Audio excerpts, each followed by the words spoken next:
Hepčili pčik, hepčili pšík, o 106 teď kýchal bych a řeknu ti, to kýchnutí zbourá snad i příborník.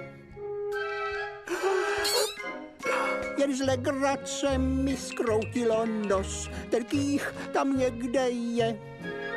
Mám mravence v prstech u nohou a o život mi určitě jde.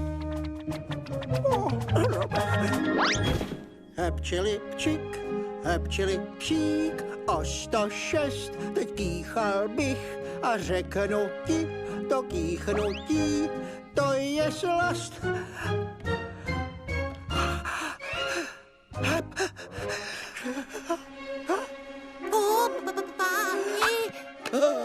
Něčeho se chyťte, myslím, že přijde dělovka.